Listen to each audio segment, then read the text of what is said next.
Halo and welcome back teman-teman netizen atau warganet yang saya hormati semuanya. Di konten terbaru hari ini sudah jelas dan pasti saya ingin membahas tentang hasil undian dari Asian Champions League 2 babak 16 besar yang baru saja dilakukan di markas AFC Kuala Lumpur, Malaysia. Dan tentu kita semua menunggu tentang hasil undian dari Persib Bandung yang merupakan wakil dari Indonesia yang akan bermain di babak 16 besar nanti yang akan bergulir mulai awal bulan Februari tahun depan. Dan ternyata hasil undian mempertemukan Persib Bandung dengan klub asal Thailand Ratchaburi FC. Memang bisa saja Persib bertemu Pohang Steelers atau juga Hanoi FC. Dan nggak mungkin ketemu Bangkok United karena kan sebelumnya sudah ketemu di fase grup, karena Bangkok kan salah satu tim juga yang masuk dalam undian tersebut. Dan saya nggak tahu kebetulan atau enggak, tapi kali ini prediksi dari Jas, anak saya yang merupakan fan dari Persib Bandung, benar lagi. Sebelumnya ada prediksi bahwa kemungkinan Persib akan lolos sebagai juara grup.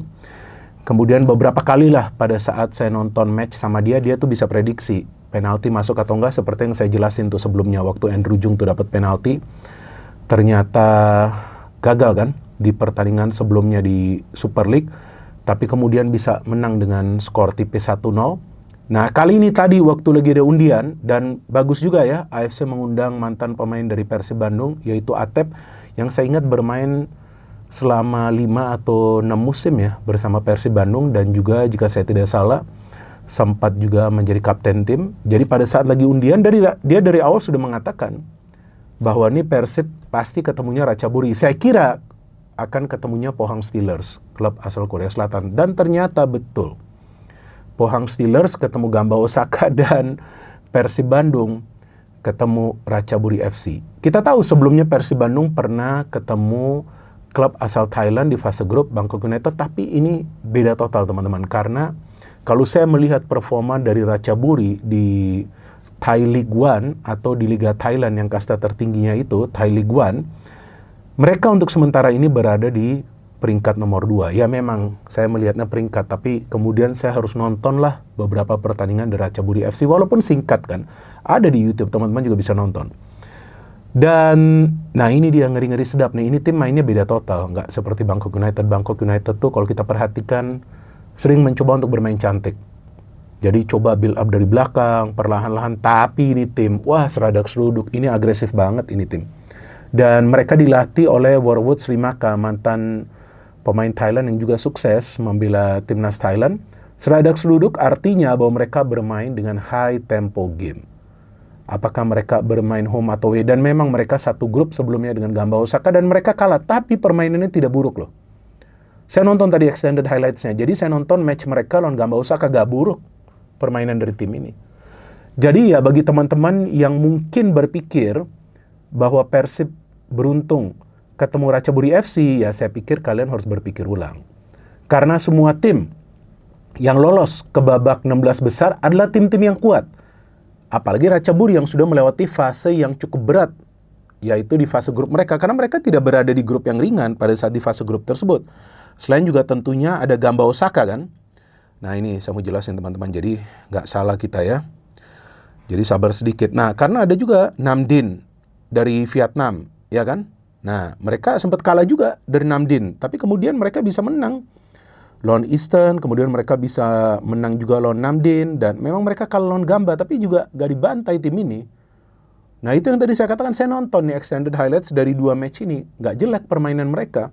Cuma memang mereka punya persoalan dalam melakukan finishing. Kalau menang lawan Eastern Pesta Gol, ya itu memang bukan tim yang kuat, tapi finishing mereka nih lemah. Nah, saya nggak tahu apakah nanti ada transfer window atau enggak juga di Thailand ya, yang nanti mereka akan menambah pemain. Cuman ya intinya Persib ketemu Ratchaburi bukan berarti Persib akan dengan mudah lolos ke babak perempat final. Jadi jangan sampai salah paham teman-teman, apalagi yang merupakan fans dari Persib Bandung. Karena setiap pertandingan sekarang yang sudah memasuki fase knockout adalah pertandingan grand final bagi setiap tim. Karena tujuan mereka adalah untuk melangkah sejauh mungkin, apalagi bagi tim-tim yang berasal dari kawasan Asia Tenggara.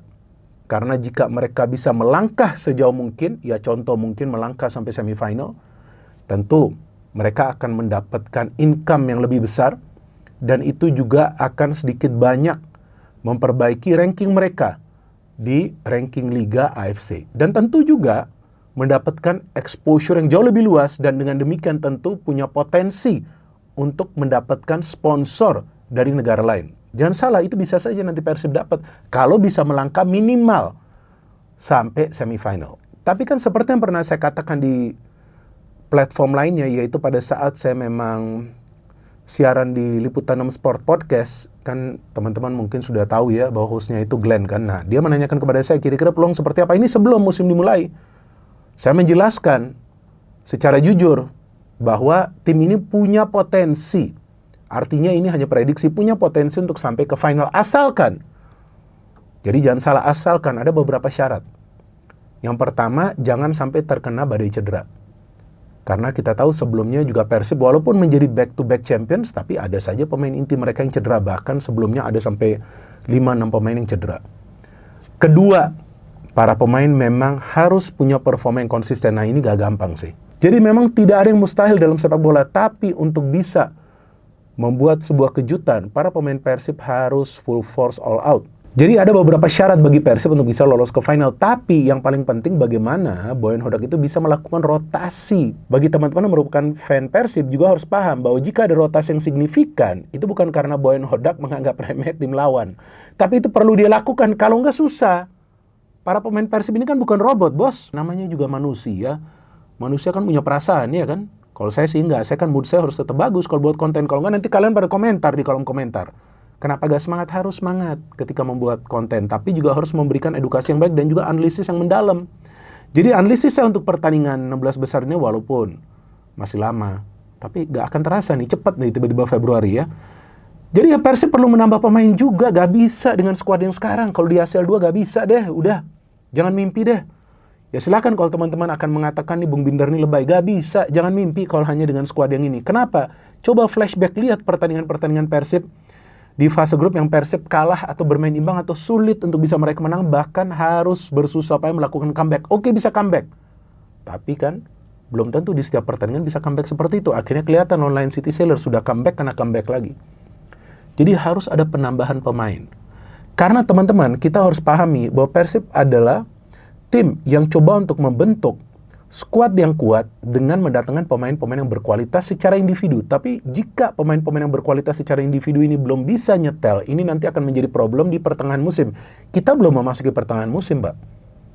Bulan Februari nanti memasuki pertengahan musim, pas Persib akan bermain di babak 16 besar ACL 2. Jadi harus ada penambahan pemain. Nah mungkin sekarang teman-teman penasaran di sektor mana saja, Bung?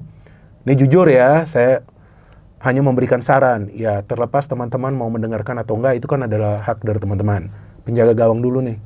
Bukannya saya mengatakan Teja gak bagus, sangat bagus. Tapi penjaga gawang harus jauh lebih baik daripada Teja dalam build up. Karena setiap tim yang sekarang nih akan bermain, ini kalau saya lihat ya, apalagi ini Ratchaburi, itu build up-nya itu dari kiper. Jadi ketika build up dari kiper, artinya ada opsi lainnya untuk membangun serangan, dan kiper-kiper yang biasa bisa build up, itu juga akan membantu timnya bagaimana membuka low block dari tim lawan. Kenapa?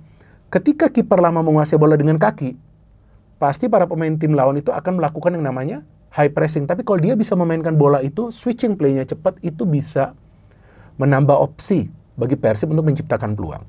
Ini kalau menurut saya, mungkin saya salah. Ya tentu, Boyan Hodak lebih paham lah. Tapi perlu ada tambahan kiper. Bahwasan nanti kiper itu menjadi pelapis atau menjadi kiper nomor 1, itu adalah urusan dari Boyan Hodak. Tapi perlu tambahan kiper, seandainya Teja cedera. Kemudian mungkin Adam belum dipercaya. Apa mungkin Fitra Maulana yang nanti akan dimainkan di ACL 2? Ya, bisa saja dimainkan, tapi apakah sanggup? Kan belum tentu. Oke, terus di mana lagi? Nah, ini saya nggak tahu nih rumornya benar atau enggak nih tentang Barba. Tapi kalau seandainya benar, saya kan nggak dapat informasi apapun tentang Barba. Sama sekali nggak ada. Saya bahkan kaget membaca rumor tersebut. Tapi ya, saya lihat si Barba sudah dikasih ban kapten, dan Barba terus bermain, dan mainnya bagus. Jadi ya sayang juga sih kalau nanti, mana tahu rumornya itu benar dan Barba harus meninggalkan Persib. Saya pikir itu akan merupakan kehilangan yang sangat besar. Jadi saya pikir jika Barba nanti ternyata memang dipinjamkan ke klub asal Italia yang dirumorkan itu Pescara, berarti harus ada tambahan pemain di pertahanan.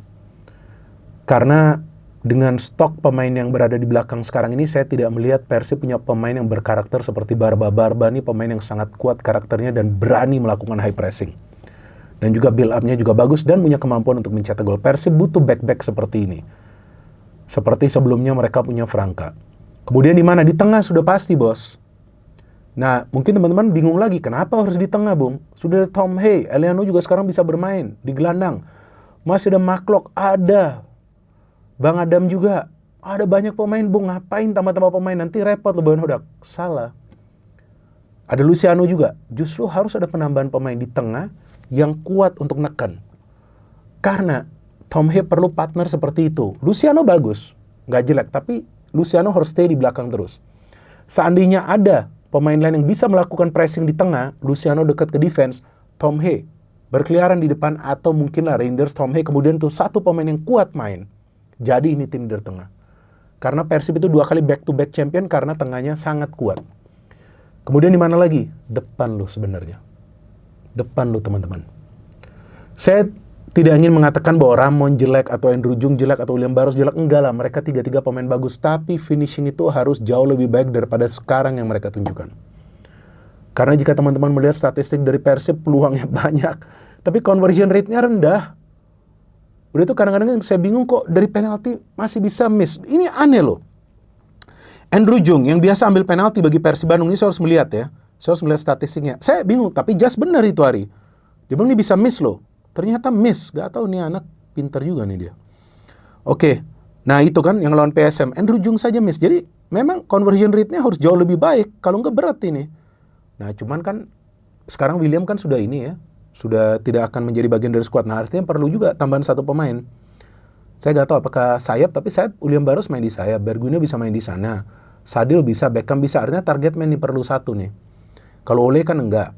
Nah mungkin nanti akan ada pemain lain yang didatangkan. Jadi memang harus ada penambahan pemain kalau memang mau lolos minimal sampai semifinal. Dan kalau menurut saya teman-teman, kalau atau seandainya Persib bisa lolos bahkan sampai perempat final, itu juga sudah luar biasa sih. Itu sudah luar biasa. Bahkan menurut saya sekarang sudah bisa lolos dari fase grup. Ini juga sudah termasuk sebuah hasil yang luar biasa dan juga kesuksesan bagi klub. Karena targetnya kan minimal lolos dari fase grup. Sudah tercapai. Sudah tercapai. Sekarang langkah berikutnya adalah bonus. Ya betul dong. Tapi saya sebagai warga negara Indonesia dan juga pengamat yang sudah lama sekali nonton Liga Indonesia dan juga siar Liga Indonesia, saya berharap siapapun wakil dari Indonesia harus bisa melangkah lebih jauh. Gak menjadi juara gak apa-apa. Tapi kan kalau lebih jauh lebih enak bagi kita.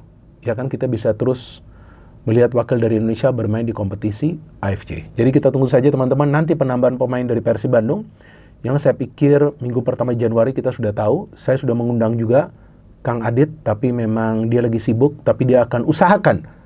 Ya, jadi dia akan usahakan nanti datang setelah pertandingan melawan Persik Kediri. Semoga dia bisa datang, hanya ingin diskusi saja sih. Ya, jadi sampai di sini saja teman-teman. Dan saya ingin berterima kasih kepada teman-teman yang mendukung kemajuan dari channel YouTube Triple B. Dan seperti yang saya katakan sebelumnya, target channel YouTube Triple B tahun ini, belum juga berubah tahun ini. Artinya tahun depan, 2026 adalah agar bisa menembus 2 juta subscribers. Ayo gaskan. No hate, no politics, only football. Salam sepak bola.